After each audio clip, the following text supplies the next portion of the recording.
नमस्कार दोस्तों, स्वागत है आप सभी का सोशल नोट चैनल पर। दोस्तों, बहुत दिनों बाद ये वीडियो आ रही है और इस वीडियो को बनाने का कारण केवल एक ही था कि कई बच्चों ने मुझसे पूछा कि सर जो एग्ज़ाम डेट है क्या फिर से वो टलेगी, चूँकि कुंभ है। तो मुझे लगा कि इस पर एक वीडियो बनानी चाहिए क्योंकि काफ़ी बच्चे परेशान थे।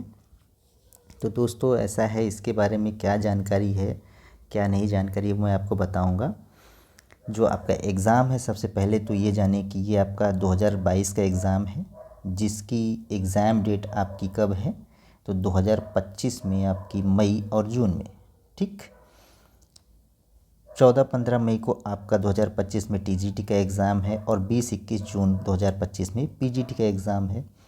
तो ये नया एग्ज़ाम डेट जो अभी दिया गया था, आगे पीछे करके फिर इसको बढ़ाया गया है कुंभ की वजह से। तो जैसा सोचा गया था कि कुंभ में भीड़ उससे ज़्यादा हुई है जितना भी इन्होंने सोचा था, इस वजह से थोड़ी सा यहाँ पर जो है अव्यवस्था रही है।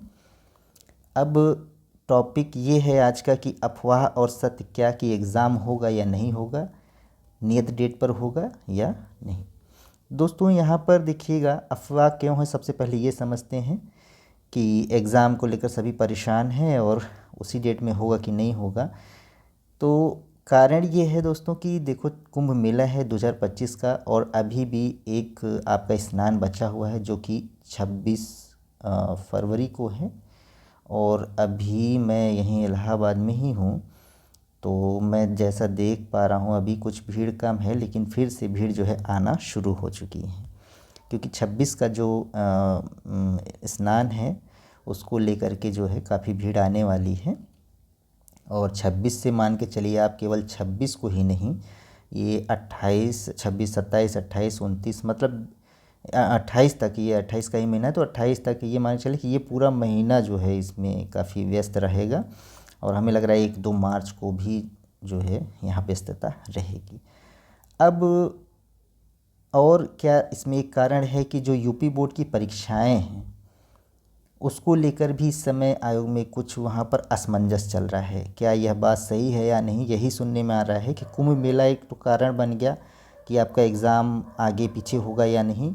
और दूसरा कारण क्या है कि जो यूपी बोर्ड की परीक्षाएं हैं बच्चों की, 9th 10th 11th 12th की, सॉरी, जो 10th और 12th की हैं, तो वो क्या है आपकी होंगी या डेट कुछ बढ़ेगी, तो उसमें एक असमंजस है। तो ऐसा क्या है, यह सत्य है कि नहीं सत्य है। तो दोस्तों ऐसा केवल सुनाई दे रहा है, ठीक है ना बात, ऐसा केवल सुनाई दे रहा है, कोई प्रामाणिक और पुख्ता जानकारी हमारे पास नहीं है कि यूपी बोर्ड की परीक्षाओं से संबंधित भी कोई परेशानी आ सकती है।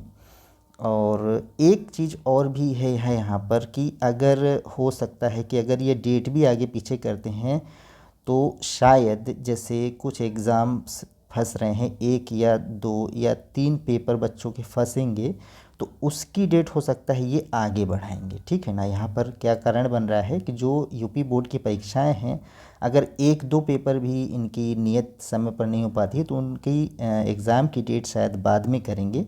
तो वो जब एग्ज़ाम थोड़ा सा आगे बढ़ेगा तो क्या होगा, जो परीक्षाएं हैं आपके टीजीटी और पीजीटी की, इसमें भी थोड़ा बहुत फेरबदल हो सकता है, ऐसा सुनाई दे रहा है।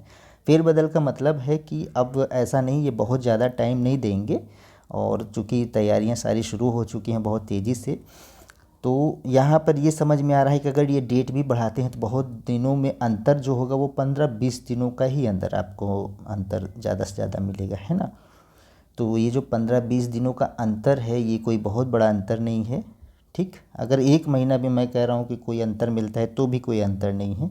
क्यों? क्योंकि एग्ज़ाम हमको यही मान के चलना है कि हमारा एग्ज़ाम जो है आपका मई और जून में रहेगा ही रहेगा, ठीक। समझ रहे बात। तो अब हमारे सामने एक बड़ा सवाल है कि अब क्या किया जाए, अब क्या करें। तो आपको बस एक बात ध्यान में रखकर चलना है कि अब आपका एग्ज़ाम जो है नियत समय पर ही होगा, और यही मानकर चलें। नियत समय क्या है आपका, मई और आपका जून। ये बात आप दिमाग में डाल लीजिए, अच्छे से इसको फीड कर लीजिए कि हमारा एग्ज़ाम 14 और 15 ऑफ मई को और जून में आपका एग्ज़ाम होना है पीजीटी का, और ये टीजीटी का है। चूँकि यहाँ टीजीटी के बच्चे बहुत ज़्यादा हैं तो आप बिल्कुल टारगेट बना के रखिए कि हमारा एग्ज़ाम मई में होगा। और बहुत ज़्यादा अगर 14-15 मई तक नहीं होता है तो ये एग्ज़ाम जा कर के आपका 28 या 29 तक ज़रूर हो जाएगा मेरे ख्याल से। ठीक, बहुत ज़्यादा आगे पीछे होने की संभावना नहीं है। तो आप यही मान के चलें कि हमारा एग्ज़ाम नियत समय पर होगा। ठीक है, और देखिए यहाँ मैंने लिखा भी था कि आगे भी जाएगा तो केवल डेट चेंज होने की संभावना है, मंथ चेंज होने की नहीं, डेट चेंज होने की संभावना है। समझ रहे हैं बात? तो सबसे बहुत ज़रूरी बात है कि भाई लगे रहिए सभी लोग, सफलता बहुत ही निकट है। सफलता कितनी निकट है? मात्र आपकी 80 से 90 दिन। अब जितना आपके पास पावर है और जितना भी आपने सीखा है वो उसका यूज़ करने का समय आ गया है आपको, है ना। तो अधिक से अधिक जो है आप क्या करें कि अधिक से अधिक जो है पेपर सॉल्व करें। ठीक है, इसके बारे में एक अलग वीडियो मैं बनाऊंगा कि कैसे आप जो है इस लास्ट समय में क्या तैयारी करें। ठीक है, लास्ट समय में कैसे करें। तो आप जो है नियत समय पर अभी रोज़ डेली तो कम से कम प्रैक्टिस सेट तो ज़रूर लगाइए। प्रैक्टिस सेट लगाना बहुत अनिवार्य है। प्रैक्टिस सेट आप लगाते रहिए।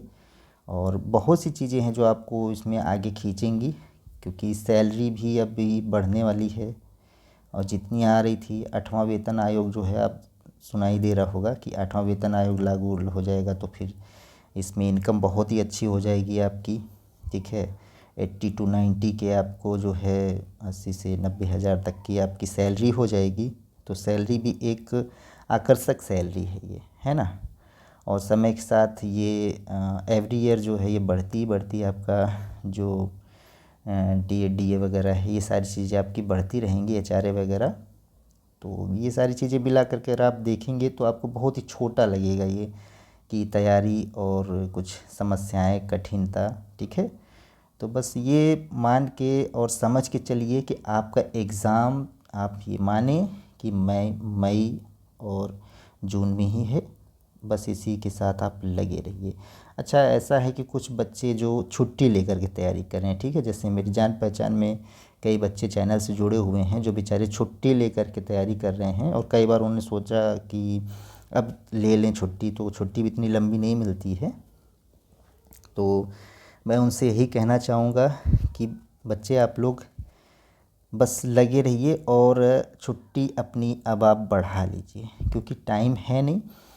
और मैं ये चाहूँगा कि जो है मार्च में आप लोग जो है छुट्टी और ले लीजिए उसको, और इसको ले करके आप तैयारी करिए, क्योंकि अगर ये समय चला गया तो फिर मिलने वाला नहीं है।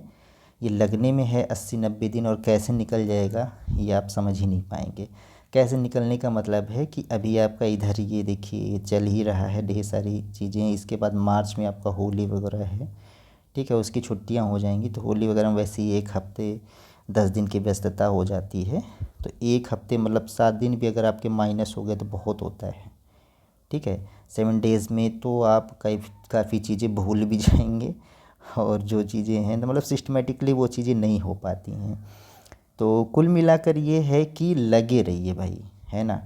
होली में भी आपको अगर करना है तो आप 1 दिन 2 दिन जो है अपना समय नष्ट करें। इसके बाद जो है आप अच्छे से इसको करके रहिए।